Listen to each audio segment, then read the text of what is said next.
হযরত আলী রাদিয়াল্লাহু তাআলা আনহুকে নবীর সামনে ডাকলেন।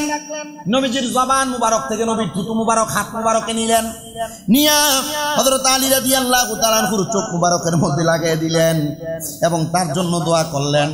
এবং হযরত আলী রাদিয়াল্লাহু তাআলা আনহু এমন সুস্থ হয়ে গেছে যে তাকে দেখলে এটাই বোঝা যায় উনি কখনো চোখের মধ্যে আঘাতপ্রাপ্ত ছিলেন না। মানে তিনি যে চোখে আঘাতপ্রাপ্ত ছিলেন, রাসূল সাল্লাল্লাহু আলাইহি ওয়াসাল্লামের থুতু মুবারক লাগিয়ে দেওয়ার কারণে উনি যে আঘাতপ্রাপ্ত হয়ে গেছে এটা ওনাকে দেখার পর আর বোঝা যায় না। মনে করেন আমরা অ্যাক্সিডেন্ট করলাম, করার পর এখান দিয়ে একটু কাইটে গেল, কাটার পর আমাদের মলমও যদি লাগাই দাগ থাকে না। হযরত আলী রাদিয়াল্লাহু তাআলা আনহু যুদ্ধে তীরবিদ্ধ হয়েছে, তীরের আঘাত, তরবারির আঘাত এক চোখে, তীরের আঘাত আরেক চোখে। সাহাবায়ে কেরাম বলে আমরা নিজেরাই দেখলাম ওনার হাতের মধ্যে, ওনার চোখের মধ্যে এভাবে দাগ।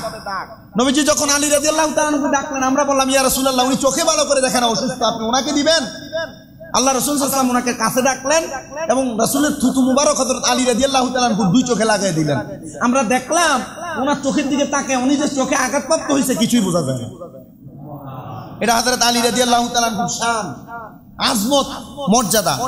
নবীজি সাল্লাল্লাহু আলাইহি সাল্লাম ওই খায়বারের যুদ্ধের পতাকা ওনার হাতে তুলে দিলেন এবং আলী রাদিয়াল্লাহু তাআলা আনহু বললেন, ফাকালা আলীউন ইয়া রাসূলুল্লাহি উকাতিলুহুম হাত্তা ইয়াকুনু মিসলানা ক্বালা আনফুস আলা রিসলিকা হাত্তা তানজিলা বিসাহাতিহিম।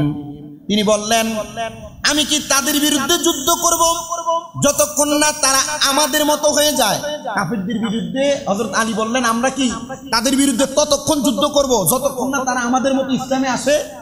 তখন আল্লাহ রাসূল বলেন, হে আলী তুমি ধীরে সুস্থে বের হও, তাদের মাঝে যাও, ইসলামের দাওয়াত দাও, তাদেরকে ইসলামের দিকে আহ্বান করো, হকের ব্যাপারে তাদেরকে এমন ভাবে সুসংবাদ দাও, আল্লাহর শপথ তোমার মাধ্যমে আল্লাহ একজন ব্যক্তিকে হেদায়েত করা তোমার জন্য লাল উট হওয়ার থেকে অধিক উত্তম একটা সাদকা প্রদান করবে। মানে আলী রাদিয়াল্লাহু তাআলা আনহুকে নবী ওসিয়ত করলেন, নসিহত করলেন, তুমি ইহুদিদের কাছে যাও, কাফেরদের কাছে যাও, এমন ভাবে দাওয়াত দাও, তাদেরকে এমন ভাবে হকের কথা বোঝা দাও, তুমি যদি একজনকে ইসলামের পথে আনতে পারো, একটা লাল রঙের বড় উট কোরবানি দিলে, সদকা করলে যে সওয়াব, হযরত আলী এই সফরে প্রতি কদমে কদমে তোমার আমল নামার মধ্যে সেই সওয়াব দান করা হবে। জোরে পড়ি সুবহানাল্লাহ। নবীজির প্রখ্যাত সাহাবী হযরত আলী রাদিয়াল্লাহু তাআলা আনহুর ব্যাপারে হযরত ওমর ইবনে খাত্তাব রাদিয়াল্লাহু তাআলা আনহু বর্ণনা করেন, রাসূল সাল্লাল্লাহু আলাইহি সাল্লাম তার সাহাবীদের মাঝে ভ্রাতৃত্বের বন্ধন সৃষ্টি করে দেন। নবীজি ঘোষণা করলেন তোমরা যত সাহাবায়ে কেরাম আছো তোমরা সবাই ভাই ভাই। কি বলছেন? ভ্রাতৃত্বের বন্ধন তৈরি করে দিয়েছেন। অতঃপর আলী রাদিয়াল্লাহু তাআলা আনহু মসজিদ নববীর বাহিরে সাহাবায়ে কেরাম খুশিতে বের হয়ে আলী রাদিয়াল্লাহু তাআলা আনহুর কাছে যায়, বলতেছে মজা করে না, আনন্দ। সবাইকে বললাম আপনারা যারা মসজিদের ভিতরে বসেছেন আপনারা সবাই ভাই ভাই, তার মানে বাইরে যারা তারা ভাই ভাই না। আমার ঘোষণা, রাসূল এভাবে বলতেছেন। তো সব সাহাবায়ে কেরাম বাইরে, হযরত আলী রাদিয়াল্লাহু তাআলা আনহু বাহিরে। যাক হে আলী, নবীজি ঘোষণা দিছে আমরা যারা নবীজির সামনে ছিলাম আজকে আমরা সবাই ভাই ভাই। তুমি তো নবীজির সামনে ছিলা না। হযরত আলী রাদিয়াল্লাহু তাআলা আনহু কান্না করে দিয়েছেন। হাদিস শরীফের মধ্যে লিখতেছে শুনেন, ফাজা আলীউন তাদমাউ আইনাহু, আলী রাদিয়াল্লাহু তাআলা আনহুর চোখ মোবারক দিয়া ঝর্ণার মতো পানি পড়তেছে। উনি কান্না করতে করতে আইসা ডাক দিয়া কয়, হে আল্লাহর রাসূল আপনি আপনার সাহাবীদের মাঝে ভ্রাতৃত্বের বন্ধন, তাদেরকে আবদ্ধ করে ভাই বানিয়ে দিয়েছেন, অথচ আমাকে কারোর সাথে আপনি ভ্রাতৃত্বের বন্ধনে আবদ্ধ করে নাই। আমার নবী ডাক দিয়া কয়, ফাকালা লাহু রাসূলুল্লাহ সাল্লাল্লাহু আলাইহি সাল্লাম আনতা আখি ফিদ দুনিয়া ওয়াল আখিরা। আমার নবী বলে, হে আলী তুমি হইলা আমার দুনিয়া এবং আখিরাতের বন্ধু। সবাইকে আমি ভাই বানিয়ে দিছি, তুমি আলীরে আমার বন্ধু বানাইছি। তো যেই ব্যক্তি বন্ধু টান বেশি, মুহাব্বত বেশি, এই জন্য তুমি খুশি হয়ে যাও। হযরত আলী এবার বাহিরে যে সব সাহাবায়ে কেরামরে কয় তোমরা রে ভাই বানাইছে। নবী আমারে বলছে, ইয়া আলী আনতা আখি ফিদ দুনিয়া ওয়াল আখিরাত, তুমি আলী হইলা আমার দুনিয়া এবং আখিরাতের বন্ধু। এবার তোমরা নিজেরা চিন্তা করো, তোমরা ভাগ্যবান না আমরা ভাগ্যবান? সাহাবায়ে কেরাম নবীর সামনে, নবী এটা কেমন হিসাব? নবীজি বলে তোমরা তোমাদের মর্যাদা পাইছো, হযরত আলী ওনার মর্যাদা পাইছে, উনি ওনার নিজের যোগ্যতার কারণে মর্যাদা পাইছে, তোমরা তোমাদের যোগ্যতার কারণে মর্যাদা পাইছো। জোরে জোরে পড়েন সুবহানাল্লাহ। আমার প্রিয় মুসল্লি ভাই বাবার আর একটু মনোযোগ দেন। নবীজির আরেকটা হাদিস তিরমিজি শরীফের 2য় খণ্ড 213 নম্বর পৃষ্ঠা 3720 নম্বর হাদিস। আল্লাহর হাবিব সাল্লাল্লাহু আলাইহি সাল্লাম ইরশাদ করেন, আমি হিকমত এবং জ্ঞানের ঘর, আমার আলী হলো সেই শহরের দরজা। নবী আমার ডাক দিয়া কয়, আমি হইলাম ইলমের শহর আর আমার আলী হইল সেই শহরের দরজা। এটা নিয়ে সাহাবায়ে কেরামের মাঝে আরো বড় দ্বন্দ্ব এবং ঝগড়া। সাহাবায়ে কেরামের সামনে আমার নবী সেদিন মসজিদে নববীতে এখনো আসেন নাই। সাহাবায়ে কেরাম আলী রাদিয়াল্লাহু তাআলা আনহুকে নিয়ে গল্প করতেছেন। ডাক দিয়ে সাহাবায়ে কেরামকে হযরত আলী বলে, এই সাহাবায়ে কেরাম, তোমরা যে আমার সামনে বসে আছো, তোমরা কার জন্য অপেক্ষা করো? বলে রহমতের নবীর জন্য। তোমরা কি জানো না নবীর জন্য যে তোমরা অপেক্ষা করো, তোমরা যদি নবীর কাছে একবার যাও, আমি আলীর কাছে তুমি আর 2 বার আসা লাগবে। কেন? কারণ কি? উনি ডাক দিয়া বলে, নবী বলছে আমি জ্ঞানের শহর, আর নবীজি জ্ঞানের শহর, আমি হইলাম সেই শহরের দরজা। তো ঘরে যদি প্রবেশ করো, প্রবেশ করার সময় আমার মধ্যে দিয়া প্রবেশ করা লাগবে, আবার জ্ঞান অর্জন কইরা আমি আলীর সামনে দিয়া অনুমতি নিয়ে বের হওয়া লাগবে। সাহাবায়ে কেরাম অবাক হয়ে ডাক দিয়ে, ইয়া রাসূলুল্লাহ, হযরত আলীর এত মর্যাদা এত সম্মান কেন? বলে হযরত আলীর এত মর্যাদা আমার আল্লাহ দান করেছে। নবী করিম সাল্লাল্লাহু আলাইহি সাল্লামের তিরমিজি শরীফের 214 নম্বর পৃষ্ঠা 3733 নম্বর হাদিস আরেকটা। নবী আমার হযরত ইমাম হাসান এবং হুসাইন রাদিয়াল্লাহু তাআলা আনহুর 2 হাত মুবারকের মধ্যে ধরে আমার নবী বলতেছেন, মান আহাব্বানি ওয়া আহাব্বা হাযা ওয়া আহাব্বা হাযাইনি। আমার নবী এদেরকে হাত ধরে বলতেছে, যারা আমাকে ভালোবাসে তারা যেন এই 2 জনকে ভালোবাসে। কাকে ভালোবাসে? হাসান এবং হুসাইনকে ভালোবাসে। নবী তাদেরকে নিয়ে কথা বললেন এবং বললেন তাদের পিতাকে ভালোবাসে, তাদের মাকে ভালোবাসে। ইয়া রাসূলুল্লাহ, তাদেরকে ভালোবাসলে কি হবে? নবী আমার কয়, কানা মাইয়া ফি দারাজাতানি ইয়াউমাল কিয়ামা, তারা কিয়ামতের ময়দানে আমি নবীর সঙ্গে জান্নাতে থাকবে। নবীজি হযরত হাসান আর হুসাইনের হাতে ধরছেন, যারা বলছেন কেউ যদি তারা 2 জনকে ভালোবাসে এবং তাদের বাবাকে ভালোবাসে, তাদের মাকে ভালোবাসে, আমি নবী বললাম কানা মাইয়া ফি দারাজাতি ইয়াউমাল কিয়ামা, তারা কিয়ামতের ময়দানে আমি নবীর সাথে একই জান্নাতে যাবে। সুবহানাল্লাহ, জোরে পড়েন। হযরত আলী ও হযরত ওমর রাদিয়াল্লাহু তাআলা আরেকটা হাদিস বলেন, নবীজি সাল্লাল্লাহু আলাইহি সাল্লাম বলেন, হাসান আর হুসাইন হলো জান্নাতের যুবকদের সর্দার। কাদের সর্দার? যুবকদের সর্দার। আর তাদের পিতা তাদের থেকে অধিক উত্তম। নবীজি এই কথা বলার পর আরেকবার হাদিসে মুবারাকা বলতেছেন, قال فقد أحد إلي النبي صلى الله عليه وسلم أمي أنه لا يحبك إلا مؤمن ولا يبغضك إلا منافق। নবীজি সাল্লাল্লাহু আলাইহি সাল্লাম হযরত ওমর আলী রাদিয়াল্লাহু তাআলা আনহু বললেন, মুমিন তোমাকে ভালোবাসবে, মুনাফিকরা তোমাকে বিদ্বেষ প্রদান করবে। আপনারা হয়তো জানেন না, এমন একটা পর্যায় আছে এবং এমন একটা দল নিগোষ্ঠী আছে যারা হযরত আলী রাদিয়াল্লাহু তাআলা আনহুকে বাজে বাজে মন্তব্য করে। হযরত আলী রাদিয়াল্লাহু তাআলা আনহুকে বাজে বাজে মন্তব্য করে। এই ব্যাপারে নবীজি বলেন, মুমিন যারা তারা তুমি আলীকে ভালোবাসো, যারা মুনাফিক তারা তোমার বিরোধিতা করবে এবং তোমাকে হিংসা করবে, ঘৃণা করবে। পরবর্তীতে নবীজি আবার বলেন, এবার নবীজি ইসলামের 10 জন জান্নাতি ব্যক্তির নবী ঘোষণা দিছিলেন না? 10 জন জান্নাতি ব্যক্তির ঘোষণা দিছিলেন। এই হাদিস শরীফ ইবনে মাজাহ মিশকাতুল মাসাবির 566 নম্বর পৃষ্ঠার মধ্যে হাদিসটা আছে। নবী আমার বলেন, আবু বকর ফিল জান্নাহ, ইসলামের 10 জন জান্নাতীর মধ্যে আবু বকর জান্নাতি, ওয়া উমারু ফিল জান্নাহ, হযরত ওমর রাদিয়াল্লাহু তাআলা আনহু জান্নাতি, ওয়া উসমানু ফিল জান্নাহ, উসমান রাদিয়াল্লাহু তাআলা আনহু জান্নাতি, ওয়া আলিয়ুন ফিল জান্নাহ, হযরত আলী রাদিয়াল্লাহু তাআলা আনহু জান্নাতি, ওয়া তালহাতু ফিল জান্নাহ, হযরত তালহা রাদিয়াল্লাহু তাআলা আনহু জান্নাতি, ওয়া জুবাইরু ফিল জান্নাহ, হযরত জুবাইর রাদিয়াল্লাহু তাআলা আনহু জান্নাতি, ওয়া আব্দুর রহমান ইবনে আউফ ফিল জান্নাহ, আব্দুর রহমান ইবনে আউফ রাদিয়াল্লাহু তাআলা আনহু জান্নাতি, ওয়া সাদ ইবনে আবি ওয়াক্কাস ফিল জান্নাহ, সাদ ইবনে আবি ওয়াক্কাস জান্নাতি, ওয়া সাঈদ ইবনে যায়েদ ফিল জান্নাহ, সাঈদ ইবনে যায়েদ জান্নাতি, ওয়া আবু উবাইদা ইবনে জাররা ফিল জান্নাহ, আবু উবাইদা ইবনে জাররা জান্নাতি। নবীজি এমন ভাবে 10 জন ব্যক্তিকে জান্নাতি ঘোষণা করলেন। ইয়া রাসূলুল্লাহ কেন করলেন?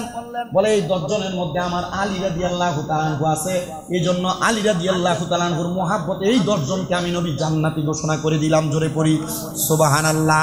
আল্লাহর হাবিবের আরেকটা হাদিসে মুবারাকা, বড় সুন্দর হাদিসে মুবারাকা, যে হাদিস মিশকাতুল মাসাব করবে। মনে রাখতে হবে সাহাবায়ে কেরামের ব্যাপারে কোনো বাড়াবাড়ি নয়, সাহাবায়ে কেরামের ব্যাপারে কোনো বার্গেটিং নয়। সাহাবায়ে কেরামকে এমন ভাবে ভালোবাসতে হবে যে মাপকাঠি রেখে আল্লাহ রাসূল আমাদেরকে যেভাবে বলেছেন, একটা নিগোষ্ঠী শিয়াবাদ যেটাকে বলা হয়, হযরত আলী রাদিয়াল্লাহু তাআলা আনহুকে এমন প্রশংসা করতে করতে তারা দেখবেন মুহররম মাস আসলে পিঠের মধ্যে ছুরি দ্বারা, চাবুক দ্বারা আঘাত করে। এটা হারাম, ইসলাম এটা না জায়েজ। কিন্তু এরা হযরত আলী রাদিয়াল্লাহু তাআলা আনহুকে মুহাব্বত করে বলে এরা পিঠের মধ্যে আঘাত করে না? এটা শিয়া নিগোষ্ঠীর আলামত। তবে হযরত আলী রাদিয়াল্লাহু তাআলা আনহুকে মুহাব্বত যেহেতু আপনি করেন, হযরত আলী রাদিয়াল্লাহু তাআলা আনহু শহীদ হয়েছেন, ওনাকে মুহাব্বত করে আপনি দোয়া দুরূদ পড়েন, এক খতম কোরআন তেলাওয়াত করেন, দোয়া দুরূদ মিলাদ শরীফ পড়েন। এগুলা কেন করেন না? আপনি এগুলা করতে কে বলছে? আপনি নিজের শরীরে আঘাত করেন, এগুলা করা জায়েজ না, এগুলা করবেন না। আলী রাদিয়াল্লাহু তাআলা আনহুকে মুহাব্বত করেন, এটা ভালো কথা। ইসলামের চতুর্থ খলিফা এবং রাসূল সাল্লাল্লাহু আলাইহি ওয়াসাল্লাম বলছে আমার পরে কোনো নবী নাই, কিন্তু উনি মর্যাদাবান। আলী রাদিয়াল্লাহু তাআলা বলছেন জান্নাতের সুসংবাদ প্রাপ্ত, আমার মেয়ে জামাতা, এজন্য ওনাকে আপনারা মুহাব্বত করেন, বেশি সম্মান করেন, বেশি তাজিম করেন। মারহাবা পড়বেন না? হযরত আলী রাদিয়াল্লাহু তাআলা আনহুর এমন মর্যাদা, হযরতে খাতুনে জান্নাত মা ফাতেমা, যিনি জান্নাতের মহিলাদের সরদারিনী, নবীজির কন্যা, উনি হযরত আলী রাদিয়াল্লাহু তাআলা আনহুর সাথে রাগ করে বাড়িতে চলে আসছে। রাগ করে বাবার বাড়িতে চলে যায় না মহিলারা? চলে আসছেন। আল্লাহর হাবিব সাল্লাল্লাহু আলাইহি সাল্লাম খাতুনে জান্নাত ফাতেমাকে বলছে আমার আলী কোথায়? বলছেন কি কথা বলেন, আমার আলী কোথায়? খাতুনে জান্নাত চুপ রইলেন। আল্লাহ রাসূল খাতুনে জান্নাতকে ফিরিয়ে দিলেন, যান বাড়িতে যান, যায়া জামাইরে নিয়ে এরপরে আসেন বাড়িতে। খাতুনে জান্নাতকে বলছেন হযরত আলীকে ছাড়া আমার বাড়িতে আপনি আসছেন কেন? আপনারা এই জিনিসটা মাথায় রেখেন। আপনাদের যাদের কন্যা বিবাহ দেন, জামাই লোকে রাগ করে আয় পড়ে না, এসব বাড়ির জায়গা দিয়েন না। দেখবেন জায়গা দিবেন, অশান্তি তৈরি হবে, ডিভোর্স। এই যে ডিভোর্স বাইরে যাচ্ছে কেন? এগুলা কারণ। ওই যে জামাই একটা থাপ্পড় দিছে, বাড়িতে চলে আসছে, আপনি চালাকি কইরা মায়েরে কইছেন মারলো কি রে গোলামের ফুতায়ক, তার বাপ মা সব দিয়ে আইনামো আমি বাড়িতে, এরপর বিচার হওয়ান। আপনি মায়েরে কিন্তু আপনি নিজে চান্স দিচ্ছেন, দেন নাই? আল্লাহ রাসূলের প্রত্যেকটা হাদিস আমাদের জন্য মানব জীবন বিধান হিসেবে আছে। আপনি যদি নবীজির মতো এভাবে পাঠিয়ে দিতেন, যাও জামাই রেলে আইও, নাইলে আমার বাড়ির জায়গা নাই, দেখতেন নাই এমনি শুনে। আপনি এটা করেন না, কথা বলেন না কেন? আপনি এবং এটা আপনাদের চাইতে, আপনারা যারা পুরুষ আছেন, আপনাদের চাইতে বাড়ি করে যে মহিলারা শুনতেছেন, মা বোনের প্রতি আহ্বান, মেয়ে যদি স্বামীর বাড়ি থেকে রাগ করে চলে আসে, নবীজি খাতুনে জান্নাত ফাতেমার কি করছেন? বাড়িতে পাঠাইছেন, যাও জামাইরে নিয়ে আসো, ওদের আলীকে নিয়ে আসো, এরপরে আসবা।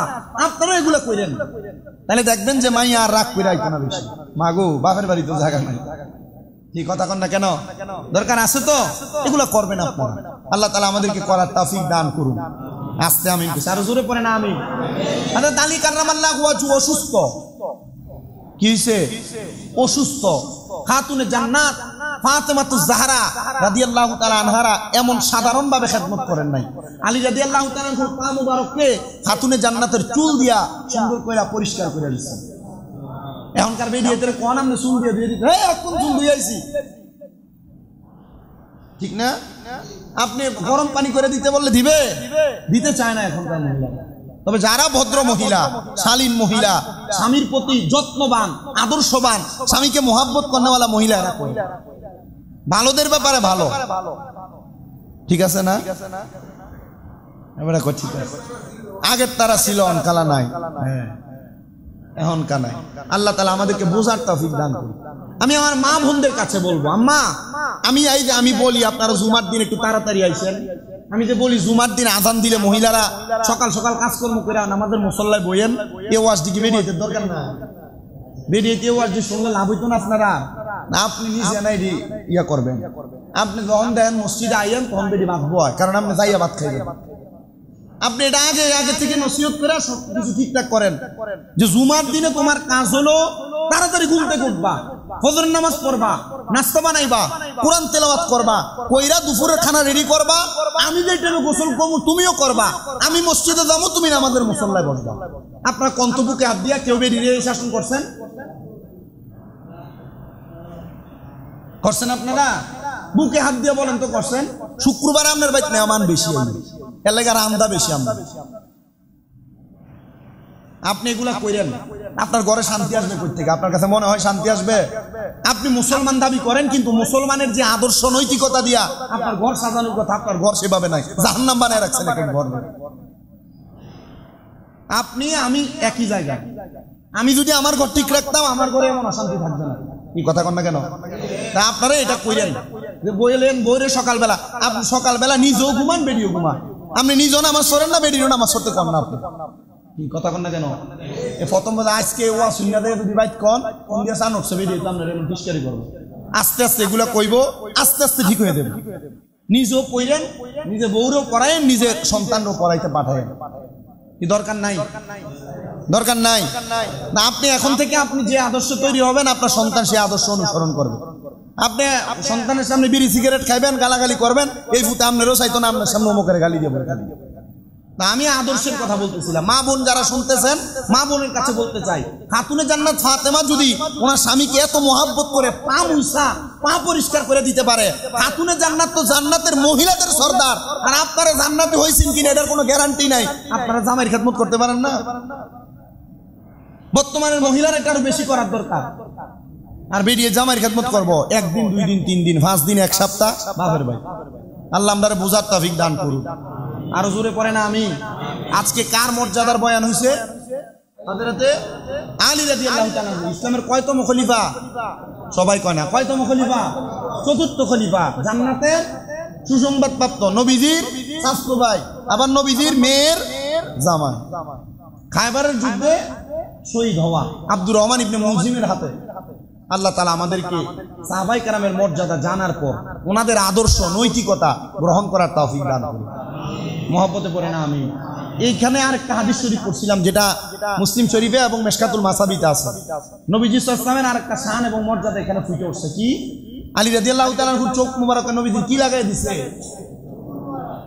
মুসল্লিদের গাতারতে বলছে কি লাগাই দিছে? নবীজির থুতু লাগাই দাও নে, চোখ ভালো হয়ে গেছে। আর আপনার থুতু হাতে লইয়ে একটু গলা দিয়ে দেখেন বন্ধ। তার মানে বোঝা গেছে হাদিস দ্বারা নবী আমরার মতো না। কথা ঠিক আছে? নবী যদি আমরার মতো হইতো, নবীর থুতু দিয়ে চোখ ভালো হইলে আমরা একটা দিয়ে হইতো। তাহলে মানে নবী যে আমাদের মতো?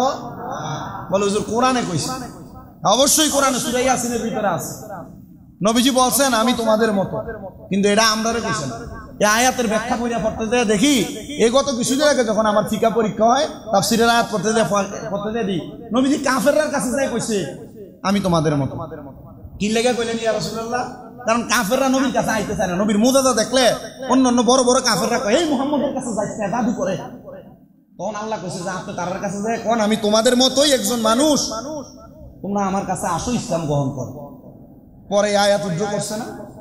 আল্লাহ আমাদেরকে বোঝার তৌফিক দান করুন। আরো জোরে পড়েন আমিন। ওয়া আখির দাওয়ানা আলহামদুলিল্লাহি রাব্বিল আলামিন। যারা সুন্নাত করেন নাই ক্বাবলা ফাগফির লানা যুনুবানা ওয়া কাফির আন্না সাইয়্যাতিনা ওয়া তাওয়াফানা মাআল আবরার। মাবুদ ও দয়াল আল্লাহ, একটু রহমতের নজর কইরা তাকে দেখেন গো আল্লাহ। এই দৌলতপুর জামে মসজিদে পবিত্র জিলহজ মাসের 3য় জুমার আমাত আদায় করার পরে এই এলাকার আমার মুসল্লি বাবাজিরা, বিশেষ করে দাড়ি পাকা মুরব্বী বাবারা, যুবক নওজোয়ান ভাইয়েরা, ছোট্ট ছোট্ট মাসুম বাচ্চারা, পর্দার অন্তরালের কত মা বোনেরা জীবনের গুনাহগুলা মাপ পাওয়ার আশায় আল্লাহ তোমার দরবারে গুনাহগার কাঙ্গালের বেশে 2টা হাত বাড়াইছে। যার হাত তোমার কাছে মায়া লাগে, পছন্দ হয়, ওই হাত 2খানা কপালে লাগার আগে আগে আমরা প্রত্যেকের জীবনের গুনাহ মাফ কইরা আমরা রে বেগুনাহ মাসুম বান্দা বানায়া দাও। মাবুদ ও দয়াল আল্লাহ, আমরা গুনাহগাররা হাত বাড়াই না, আজকের মুনাজাতের হাদিয়া আমার দয়াল নবীর দরবারে কবুল করো। নবীজির যত সাহাবায়ে কেরাম, তাবিন, তাবে তাবিন, খোলাফায়ে রাশিদিন, সলফে সালিহিন, মুজাবা, নুকাবা, আবদালা, খিয়া সহ হুজুর বড় পীর গৌসে পাকের দরবার, আলা হযরতের দরবার, খাজা গরিবে নওয়াজের দরবার সহ সকল তরিকতের ইমাম, মাযহাবের ইমামদের দরবারে কবুল মঞ্জুর করে নাও। আমরা যারা হাত বাড়াইলাম, আমাদের যাদের মা নাই, যাদের বাবা নাই, আমায় আব্বার কবরে আযাব দিও না আল্লাহ, আমায় আব্বার কবরে আযাব দিও। মরিয়া গিয়াছেন আল্লাহ, ওই আল্লাহ জানার মা বাপ, মাফ করিয়া দেন না গো আল্লাহ কবরের আযাব। আমায় আব্বা আছে যারা আল্লাহ অন্ধকার কবরে, তাদেরকে রাই কেন গো আপনি মায়ার নজরে। রব্বুল আলামিন কার জানি মা নাই, কার জানি আব্বা নাই, যাদের মা বাবা কবরে, আম্মা আব্বার কবর নাজাতের ফয়সালা করে দাও। ও দয়াল, মুহাম্মদ কাউসার ইন্তেকাল করেছে, কাউসারের জন্য দোয়া চাই আল্লাহ, কাউসারের কবর নাজাতের ফয়সালা করে দাও। কাউসারের কবরের মধ্যে হাউজে কাউসারের পানি দিয়া তার কলিজা ঠান্ডা করো, তার পরিবারকে ধৈর্য ধারণ করার তৌফিক দান করো। এমন ভাবে আমাদের বংশের মানুষ যারা কবরে, প্রত্যেকের কবর নাজাতের ফয়সালা করে দাও আল্লাহ। আমাদের মধ্যে যারা অসুস্থ, পরিপূর্ণ সুস্থতার নিয়ামত দান করো। বিশেষ করে এই মসজিদের খতিবে মুকাররম মাওলানা খুরশেদ রেজা আকবরী দুনিয়া থেকে বিদায় নিয়ে কবরের বাসিন্দা হয়ে গেছে আল্লাহ, উনি আলেম মানুষ, ওনার পক্ষ থেকে আমরা মাপ চাই আল্লাহ। ওনার কবরটাকে আপনি নাজাতের ফয়সালা করেন আল্লাহ। ওনার ছোট বাচ্চাটার আপনি মায়ার নজর দিয়ে রাখেন গো। আমাদের সবাইকে আপনি কবুল আর মঞ্জুর করেন। প্রত্যেকের ব্যবসা বাণিজ্য কাজে কর্মে বরকত দান করেন। বাবু ভাই দোকান দিয়েছে, নতুন দোকানদারিতে আপনি ব্যবসায় বরকত দান করেন। ও দয়াল, যারা যারা এমন ভাবে দোয়া চায়, প্রত্যেকের খাস দোয়াগুলা কবুল ও মঞ্জুর করেন। আমাদের হান্নান ভাই অসুস্থ, উনিও দোয়া চাইছে আল্লাহ, ওনাকে শেফা দেলা কামেলা নসিব করে দেন। বিশেষ করে আমার মা মনোয়ারা খাতুন লন্ডন থেকে দোয়া চাইছে, উনি 30 পারা কোরআন খতমের জন্য আল্লাহ, ওনার খতমে কোরআনের হাদিয়া আপনার দরবারে বকশিশ করলাম, কবুল ও মঞ্জুর করেন রব্বুল আলামিন। আল্লাহ, অনেক প্রবাসী ভাইয়েরা বিদেশ থেকে দোয়া চাই আল্লাহ, প্রবাসীদের খাস দোয়া কবুল ও মঞ্জুর করেন। বিশেষ করে আমার আম্মা যেন সুস্থ, পরিপূর্ণ সুস্থতার নিয়ামত দান করেন আল্লাহ। মরণের আগে বারবার মক্কা মদিনা তাওয়াফ জিয়ারত করার তৌফিক দান করেন। আর আখিরি জবানে মধুর কালেমা পড়ে দিয়েন লা ইলাহা ইল্লাল্লাহু মুহাম্মাদুর রাসূলুল্লাহ।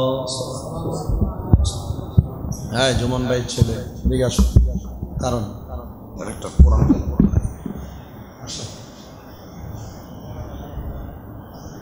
এখান দিয়ে বসো, হুজুর দিকে ফিরে বসো। আরে বড় হুজুর সাহেব গেলে মাশাআল্লাহ, এবার হাফেজ সাহেব কিন্তু সুন্দর একটা কোরআন তেলাওয়াত।